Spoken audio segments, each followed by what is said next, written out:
దేవుని యొక్క ప్రియమైన బిడ్డలకు శుభాలు కలగాలని ఈ మధ్యాహ్న కాల సమయంలో దేవుని యొక్క వాగ్దానం చెప్పుకుందామండి.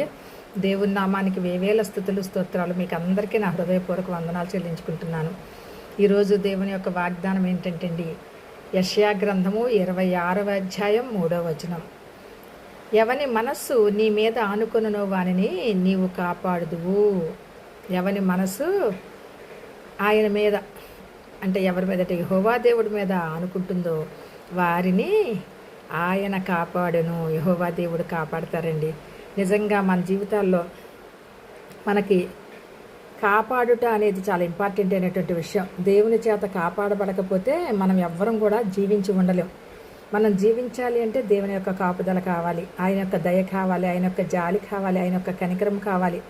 నిజంగా మనం బ్రతుకుతున్నామంటే మన గొప్పతనం కాదండి. మనం బ్రతికేది మన వల్ల అవదండి. దేవుడు ఇచ్చినటువంటి ఆయుష్, ఆరోగ్యము, ఆయన ఇచ్చినటువంటి సంపదలు, సమాధానాలు, శాంతి, వాటిని బట్టి మాత్రమే మన జీవితంలో మనం బ్రతుకుతాం.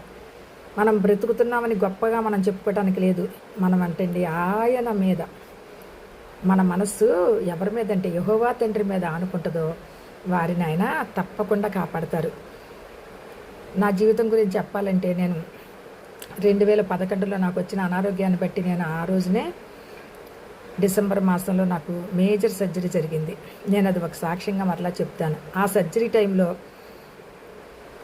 మరి చాలా భయంకరమైనటువంటి అనారోగ్యం కలిగినప్పుడు నేను ఎవరి మీద అనుకున్నానంటే ఆ యెహోవా తండ్రి మీద అనుకున్నా. ఆయన్నే నమ్మాను నేను. ఆయనే నన్ను బ్రతికించగలరు, ఆయనే నన్ను కాపాడగలరు, ఆయనే నాకు సహాయం చేయగలరని నేను ఆయన నమ్మానండి. నిజంగానే మరి నాకు మనుషులు, బ్లడ్ ఇచ్చిన వాళ్ళు, నాకు పరిచర్య చేసేవాళ్ళు, నా కుటుంబ సభ్యులు, మెయిన్ నా సిస్టర్స్, నా మదరు, మరి మా మరుదులు కూడానండి, అందరూ నా బిడ్డలు అందరూ నాకు మరి ఎంతగానో నన్ను ఆపరేషన్ టైంలో ఒక చంటి పిల్లని చూసినట్టుగా నాకు ఎంతో నిజంగా చెప్పాలంటే అది చాలా బాధాకరమైన విషయం. నేను తలుచుకుంటే ఇప్పటికి కూడా నేను అనుకోండి, నేను ఇంకా బ్రతుకున్నాను అంటే ఆయన దయ, నేను ఇంకా జీవిస్తున్నానంటే ఆయన దయ. అలాగే నాకు ఒక అక్క ప్రార్థన చేసేది.